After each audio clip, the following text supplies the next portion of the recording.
Здравствуйте, меня зовут Дмитрий. Добро пожаловать на канал DDP Labs. В этом выпуске мы продолжим обзор нашего адского самоката. Прошу любить и жаловать. Приступим к испытаниям. Для более объективных замеров я установил высокоточный GPS-спидометр RaceMeter от компании SPL Lab. С его помощью мы замерим ускорение 0.60, 0.100 и максимальную скорость максимально точно. Погнали!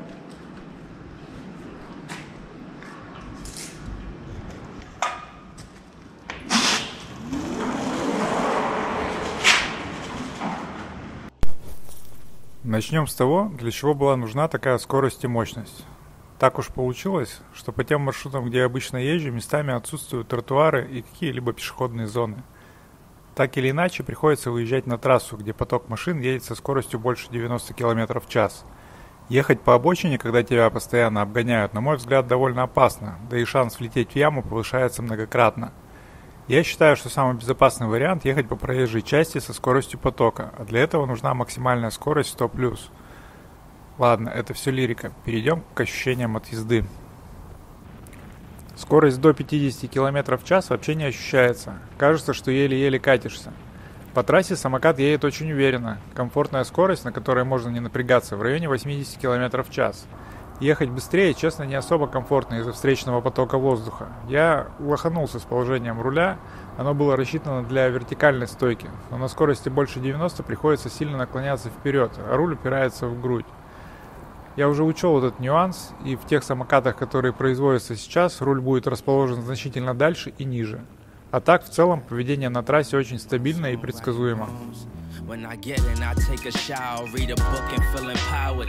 Smoking on that sour got me counting down the hours. Thinking of all the shit that they could do but won't allow us. Then I realize they all some fucking cowards. The world is ours.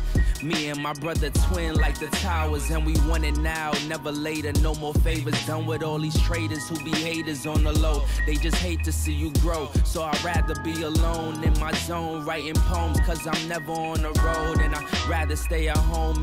Life been moving fast lately, trying to get a grasp, and every day I'm mad lately. Never let it drive me crazy. Do this for my old lady. Yeah, yeah. They told us stay quiet, better close your lips. We never thought we'd get our chance to speak. Итак, первая попытка разогнаться до 110. По динамике получилось, что эффективный диапазон работы двигателя ограничивается 100 км в час. Самокат уверенно набирает скорость до этой отметки, а потом уже подключается ослабление поля, и набор скорости до 110 происходит очень плавно. В итоге первый результат показал 112 км в час, но было ощущение, что можно быстрее, но страшно. Другие участники дорожного движения меня смущали. Поэтому я решил еще раз сделать замер ночью, когда трафик отсутствует. Если что, фары светят хорошо, я видел вперед метров на 200, это GoPro так снимает. Ну вот, в итоге получилось 115 км в час, что на 5 км больше, чем было заявлено. Теперь замер ускорения 0.60. Видимо, из-за моей стойки не получается нормально загрузить перед, и самокат все время встает на козла. Во время заезда приходилось несколько раз бросать газ, так что результат явно не лучший. Буду учиться ездить в правильной стойке.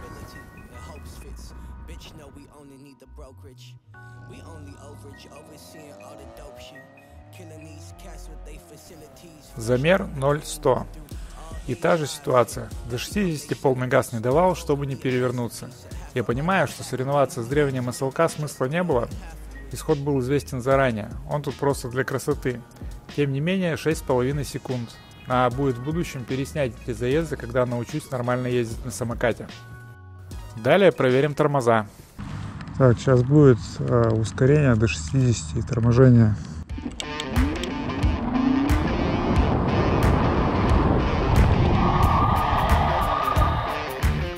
Так, сейчас запишем торможение с 80.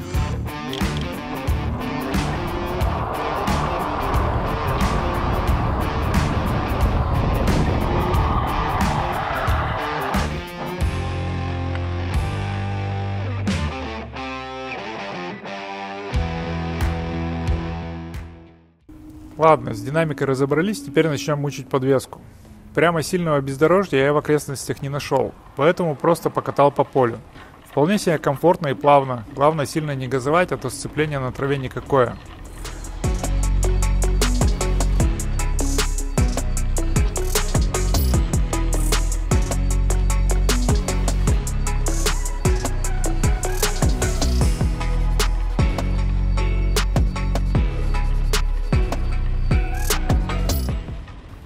Ну, это так себе испытание. Поле ровное, покрытие мягкое, вполне комфортно было ехать под 70. Ничего интересного, надо было найти что-то позабористее.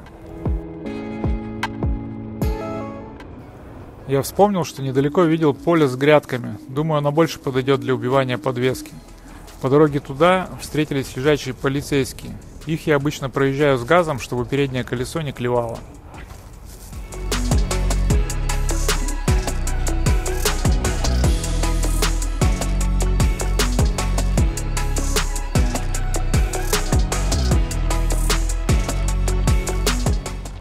И вот тут я понял, что самокат вообще не для этого.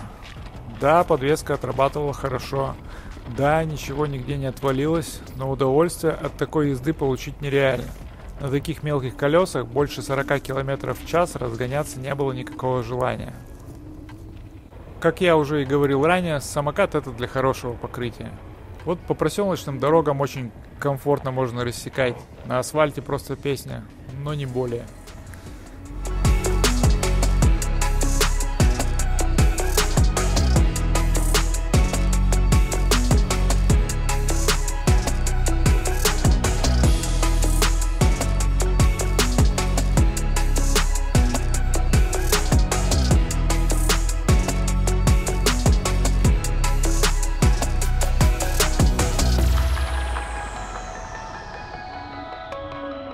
На треке я проверял управляемость самоката. Один из самых распространенных вопросов – это как оно управляется с таким профилем заднего колеса. Ну, во-первых, при давлении в 2 атмосферы профиль покрышки становится немного округлый. А во-вторых, при наклоне самоката борта покрышки проминаются и пятно контакта не сильно уменьшается. Так что управляется оно точно так же, как и на покрышках с круглым профилем. Лично я ничего критичного не ощутил. А вот что я ощутил, так это опять положение руля. И нафига я его сделал таким длинным? При постоянных ускорениях, торможениях приходится практически висеть на руле, отчего дико устают руки. Но в целом управляемость меня порадовала, осталось только научиться нормально ездить.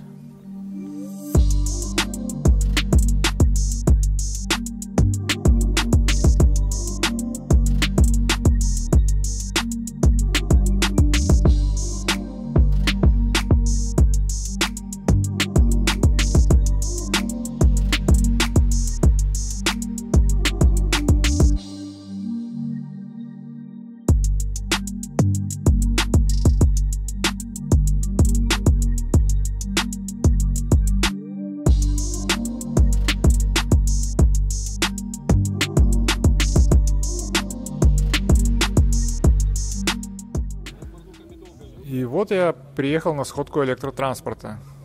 Увидел много интересных самокатов. Практически каждый из них был тщательно переделан для повышения мощности, скорости или надежности. На стоковых самокатах практически никого не было. Шикарно. В момент старта Восток-1 проигрывает полноприводным самокатом, а уже через долю секунды уверенно вырывается вперед. Результат заезда был вполне предсказуем. Вторым до финиша добрался Михаил с его полноприводным проектом «Кайман», который выдает в пике порядка 19 киловатт. 106. Я что-то даже не посмотрел. 97. Но я в пешеходке оттормаживаюсь. После заезда Михаил прокатился на моем самокате и поделился впечатлениями. Первый проезд на Востоке. Ощущения.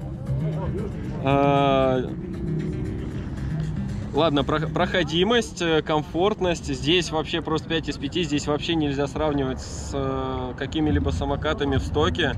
Можно сформулировать таким образом. В стоке подвески нет. Лежачий полицейский для него просто какая-то информативность, что что-то под колесом было. Динамика. Это что-то невероятное. Мне до сих пор эмоции, просто и улыбка. Чувствуется вес, чувствуется мощность, но когда даешь газ в пол, просто понимаешь, что ты что-то лишнее на самокате. Вот. Тебе приходится просто, не знаю, заставлять его тебя вести, потому что ты ему не нравишься. Он настолько выпуливает, у него такая динамика, это просто неимоверно. Наверное, вот где-то вот около спортбайков ощущения такие же. Просто вжимает, просто перегрузка, и ты понимаешь, что тебе остается только держаться. Спасибо, это не знаю, даже вот просто очень приятно, очень порадовал. Мне эмоции, походу, на сегодня. Самая эмоциональная пятница. Ну и в качестве бонуса я решил проверить, получится ли взять на буксир автомобиль весом почти в 1,5 тонны. Чисто ради эксперимента решили попробовать вот такую дичь. Так, Ваня, держи. Сейчас я попробую не сжать.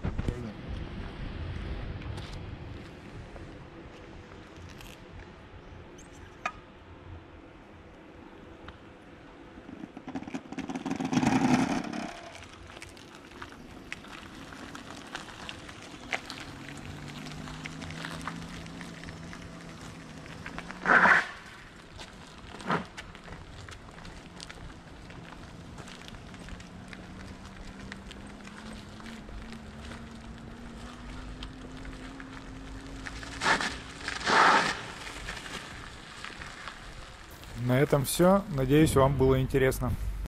Ну что, надеюсь, вам понравилось. Пишите комментарии, ставьте лайки, подписывайтесь на канал. Всего хорошего, до свидания.